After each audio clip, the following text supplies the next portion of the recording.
8h30 sur le plateau de la matinale, c'est la dernière ligne droite, la dernière partie de la matinale pour ce matin. J'espère que vous passez un début de journée fort agréable. Je vous souhaite une magnifique journée pour aujourd'hui avec le programme du jour. Ce matin, surprise et grande première, les prochaines Floralies de Nantes se tiendront en Vendée. L'exposition horticole internationale, dont la première édition remonte tout de même à 1956, se tiendra en mai 2024. Ce sera au logis de la Chaboterie. Une aire de jeu pour la première fois naturelle de 46 hectares pour le plus grand plaisir de tous les exposants. Dans notre coup de fil à la presse, nous reviendrons aujourd'hui sur la fin d'une chronique spéciale lancée le temps de la pandémie par Neptune FM, la radio de l'Île-Dieu. C'est l'heure du bilan donc et ce sera en compagnie de Philippe Turbet dans quelques instants. Enfin, l'invité du jour, il s'agissait de Virginie Lavalard, présidente de l'association de Bout du Tunnel. Ensemble, nous avons parlé de la 32e édition de la semaine d'information de la santé mentale. Elle a démarré lundi et vous avez jusqu'à la fin de la semaine prochaine pour profiter de ces différents événements. Mais avant tout ça, un petit coup d'œil sur le ciel. Si vous ouvrez tout juste vos stores et que vous voyez un petit peu de grisaille, pas d'inquiétude, si un léger voile nuageux couvre votre soleil, ce dernier devrait rester et dominer l'ensemble de la journée, que vous soyez sur le littoral ou comme nous, entre Dompierre et Mouilleron-le-Captif. L'après-midi, pas d'évolution, quelques nuages seront toujours au programme et côté température, comptez entre 10 et 12 degrés si vous êtes sur le littoral pour ce matin. Dans l'après-midi, le mercure devrait atteindre 18 degrés et comme pour le temps, pas de jaloux, les températures sont les mêmes sur la côte et dans les terres. Plus d'informations à venir dans votre bulletin complet présenté par Juliette Carteau. Vos marées, à présent, encore une fois, des coefficients assez forts. Comptez 105 et 107. 105, c'est passé, c'était à 5h50 pour les plus matinaux d'entre vous. La prochaine marée haute, c'est à 18h06. Actuellement, vous l'aurez donc compris, la marée est basse. L'unique marée basse de la journée, elle est prévue pour 11h55. Cap sur vos marchés, à présent, vos rendez-vous d'aujourd'hui, une quinzaine de communes organise aujourd'hui un marché alimentaire. On peut noter par exemple Pouzauges et Saint-Mémin. Je me reprends d'ailleurs, j'en profite pour m'excuser, puisque c'est bien Saint-Mémin. Notez aussi le Poiré-sur-Vie ou encore Saint-Michel-en-Lerme. Vous le voyez, pas mal de rendez-vous sur la côte aussi avec Beauvoir, Bretignolles ou même le Château d'Olonne. Le marché du quartier de la Pironnière est un rendez-vous incontournable les mardis, samedis et également jeudis. C'est situé place de la République de 8h à 13h. Voilà pour l'ensemble de vos informations pratiques ce jeudi. Bonne fête à tous les Serges. On passe désormais à l'actualité locale.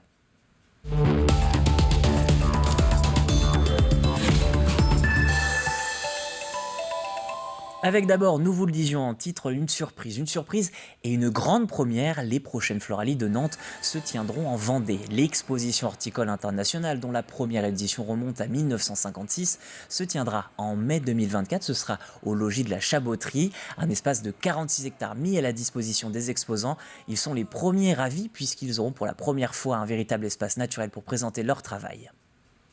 C'est en Vendée qu'on s'est organisé les grands événements, le Vendée Globe, le Puy du Fou, les grands départs de Tour de France.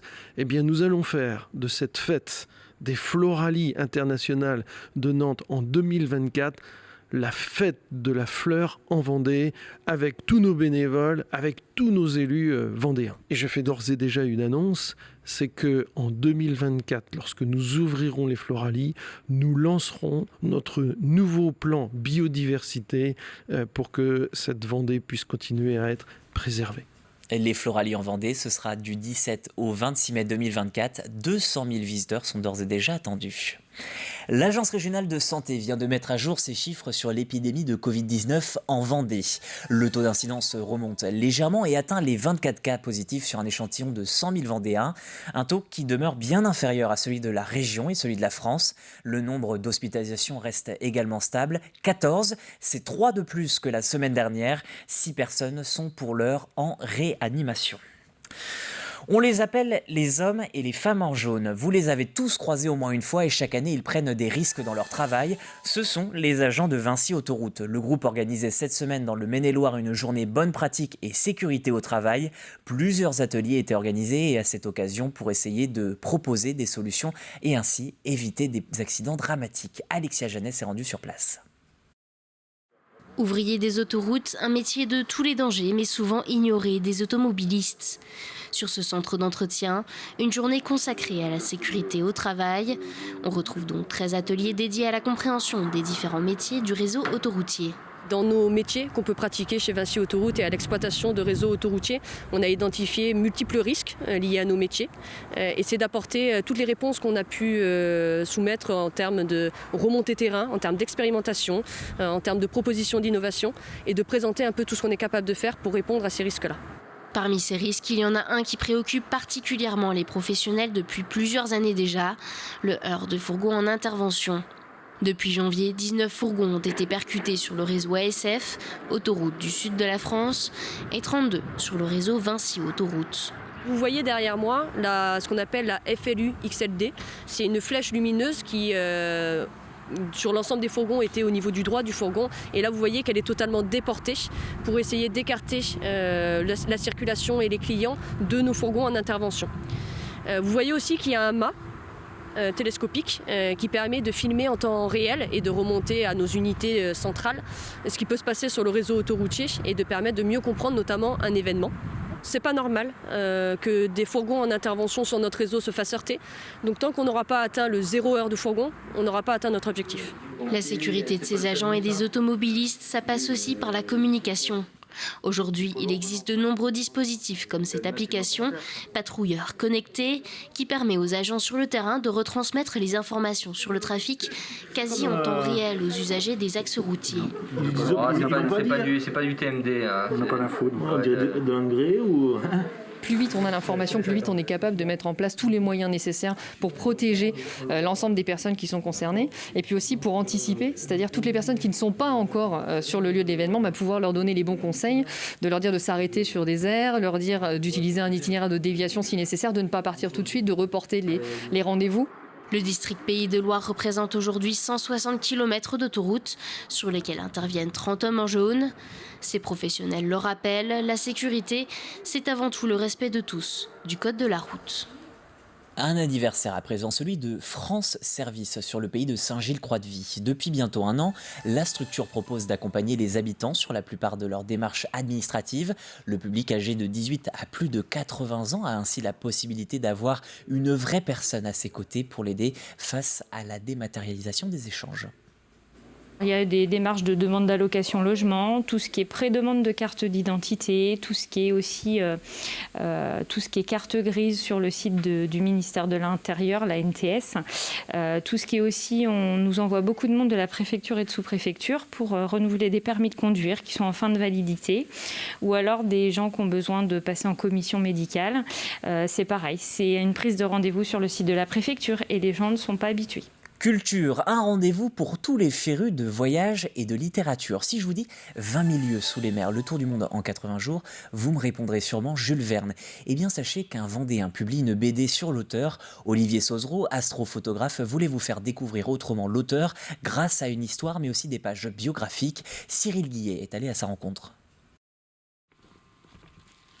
Alors ça, c'est un cadeau d'un de mes étudiants à l'Université permanente de Nantes. C'est l'édition originale du roman de Jules Verne qui va inaugurer ce qui s'appelle donc le cycle des voyages extraordinaires.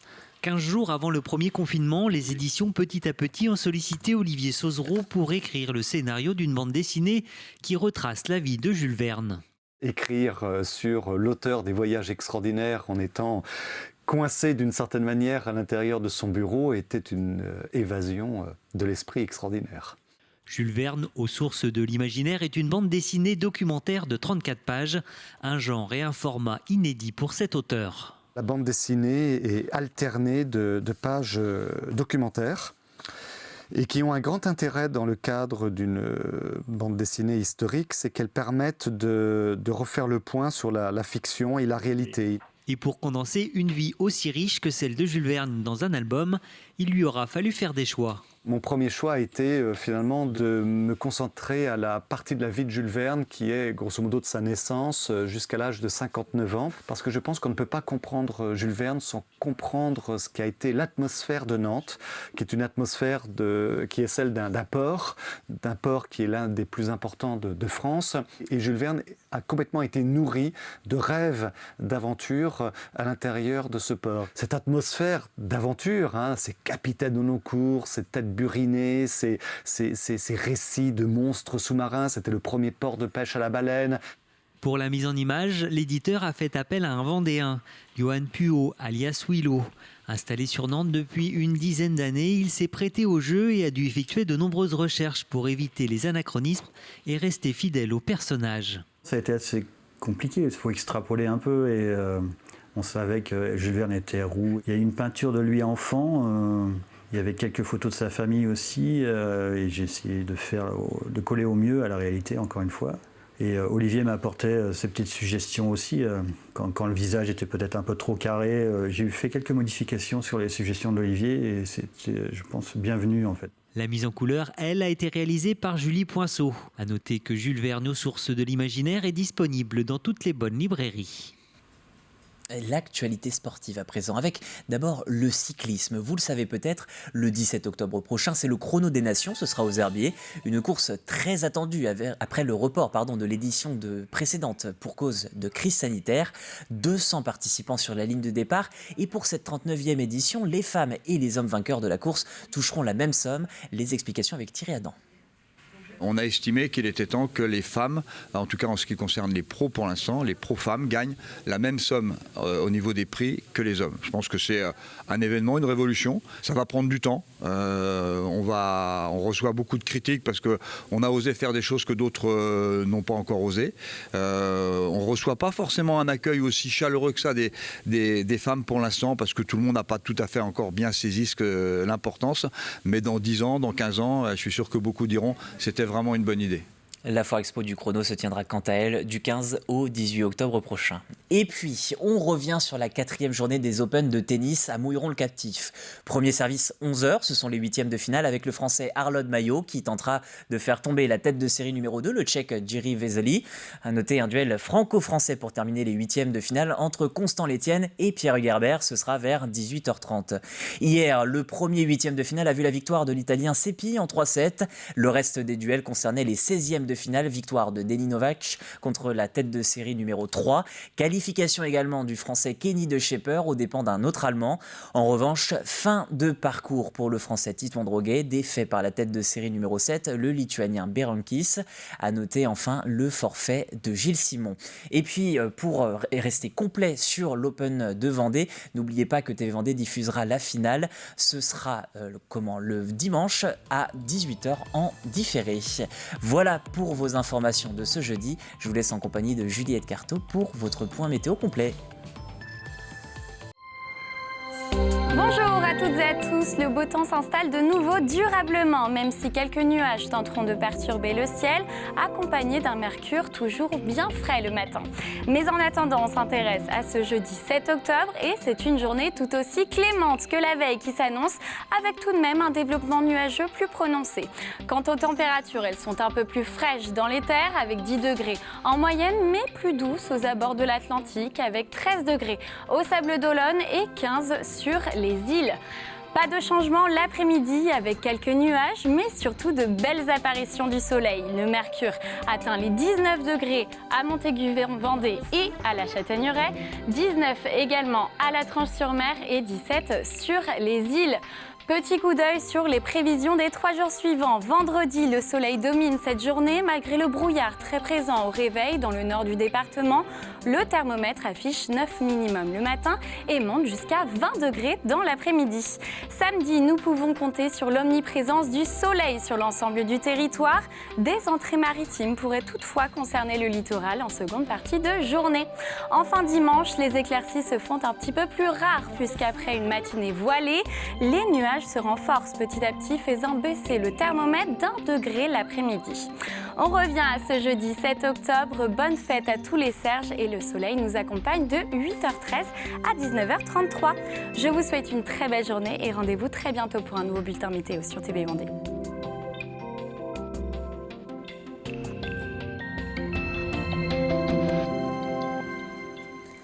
Merci Juliette pour ce point météo. Il est 8h44, presque 45 dans la matinale. Merci de partager ce début de journée avec nous. Côté actu, vous l'avez entendu depuis lundi, le rapport fait grand bruit. Le rapport Sauvé fait grand bruit donc depuis lundi. Cela concerne les prêtres et la pédocriminalité. C'est d'ailleurs ce qu'on va retrouver tout de suite dans le plus de l'info. Regardez.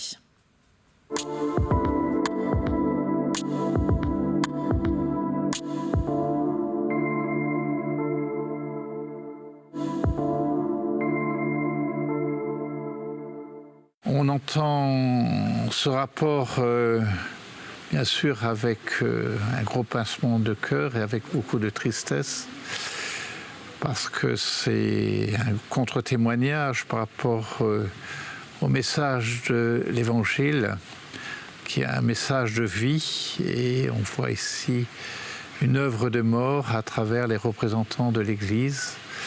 Elle doit aller beaucoup plus loin dans la reconnaissance officielle non seulement de la souffrance des victimes, mais dans sa responsabilité institutionnelle. Il reste une part de mystère. Disons qu'il y avait une certaine culture, sans doute, dans la façon de recruter les enfants, les garçons dans ce séminaire, donc déjà avant le séminaire. On se prête sur une période de 25 ans, qui sont rendus coupables de gestes sexuels contre des garçons dans ce séminaire. Ensuite, de complicité active. Je connais 2 ou 3 cas entre 2 prêtres. Ensuite, une certaine complicité passive de la part des supérieurs, certainement. Et puis un certain aveuglement, une naïveté de la part de beaucoup. Ce n'est pas réparable, mais ça ne veut pas dire qu'il ne faut rien faire. Et je crois qu'il y a d'abord effectivement l'écoute, la reconnaissance personnelle, officielle, publique. Cela, c'est jamais fini, mais c'est déjà bien entamé. Mais surtout, et nous savons que nous sommes attendus là, par une réparation financière. Et là, le rapport va loin dans ses préconisations. Alors, évidemment, cela ne dépend pas de moi seul, mais de l'ensemble de l'Église de France, des évêques de France. Et ça sera le principal sujet qui sera débattu certainement dans notre prochaine assemblée des évêques de France début novembre.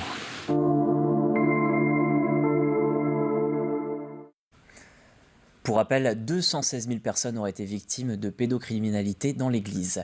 Ce plus de l'info, s'il vous intéresse sur le rapport Sauvé, vous pouvez le retrouver sur tvvendée.fr, rubrique Actu.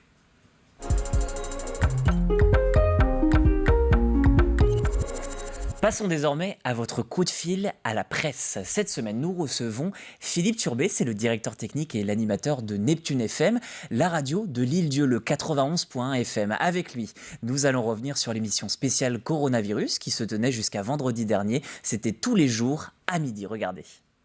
Ça a commencé en fait dès le début, même avant le début du premier confinement. C'était juste le lundi 16 mars, je crois que c'était la veille du premier confinement, quand le président de la République a annoncé justement ce confinement. Il y a un problème qui est arrivé sur l'île, c'est que les bateaux qui font la traversée pour venir sur l'île se sont retrouvés complets. D'un jour à l'autre, le temps que tout le monde voulait venir sur l'île en fait. Donc du coup, la mairie avec la préfecture, ils ont pris la décision justement d'arrêter les bateaux. Le maire de l'Île-Dieu est venu c'est la veille là, du confinement pour annoncer à la population que voilà, le confinement arrivait et que la décision a été prise de stopper les bateaux. Puis c'est comme ça qu'est commencé en fait cette émission. Ils sont revenus le lendemain pour en reparler et puis tous les jours. Il y a eu un rendez-vous comme ça régulier, quotidien, pour parler un peu de ce virus, puis de la situation sur l'île, un peu ce qui se passait, et puis surtout ce qu'on avait le droit de faire ou pas, parce qu'il y a eu plein de règles qui sont tombées d'un coup et on ne savait pas trop où on allait, quoi. On a eu plein de retours de gens qui étaient contents d'avoir une information simple, claire, destinée à eux directement, à la population de l'île-Dieu. Et puis ils nous envoyaient, alors ce qu'on faisait au début, c'est que les gens pouvaient poser des questions par les réseaux sociaux, par téléphone, par mail, pour qu'on les pose justement à l'équipe qui était ici, à la gendarmerie, à l'équipe médicale, pour ça, sur plein de sujets, savoir sur ce qu'on avait le droit de faire ou pas, parce qu'il y avait plein de petites règles avec des petites contraintes qui changeaient de semaine en semaine. Donc ça a été très bien accueilli par tout le monde, je crois. Et puis là, quand on a refermé justement cette émission la semaine dernière, on a fait la dernière. Et puis là, comme il y a plus de cas sur l'île depuis déjà 3 semaines, c'est en nette baisse, il se passe plus grand-chose, on est déconfiné. Enfin, voilà, il y a le pass sanitaire, donc ça revient à peu près à la normale. Donc on a pris la décision finalement d'arrêter l'émission parce qu'on n'avait plus grand-chose à dire. Donc tout le monde nous a remerciés simplement, remercié toute l'équipe, tous les gens qui venaient tous les jours faire ces émissions.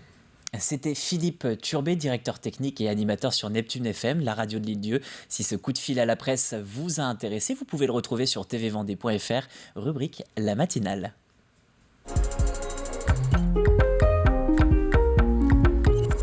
Votre extrait TV du jour, l'extrait du jour, c'est le Mageco, l'émission présentée par Catel Lejeune. Elle vous permet de découvrir une entreprise et son fonctionnement. Je vous propose tout de suite de retrouver l'immersion du jour. C'est parti.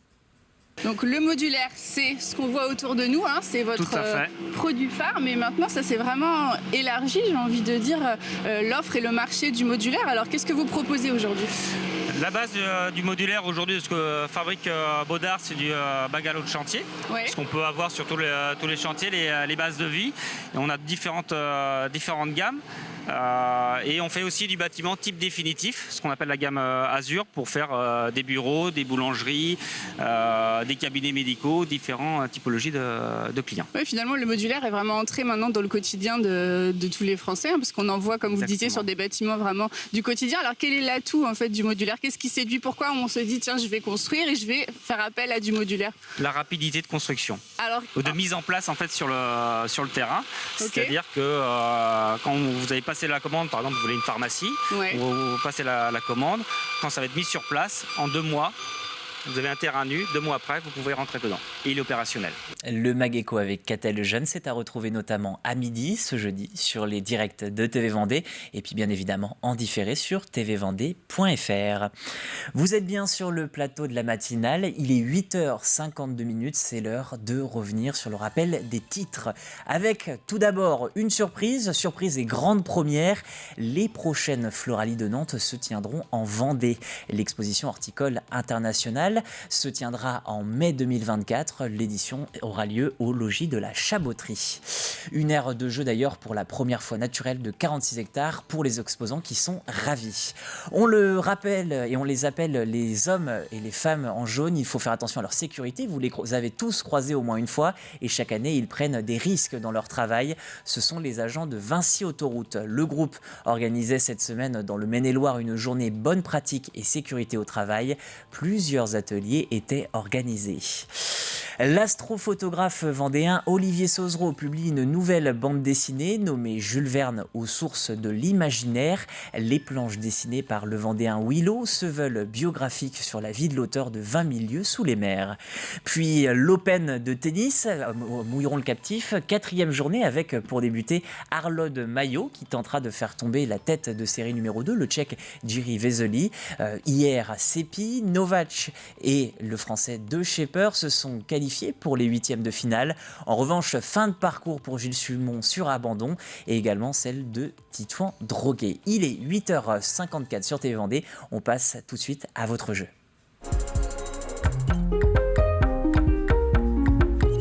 Avec votre question du jour, comment s'appelle l'atelier visible sur ces images? Je répète, comment s'appelle l'atelier visible sur ces images? Vous les voyez, regardez, elles s'affichent sur votre écran.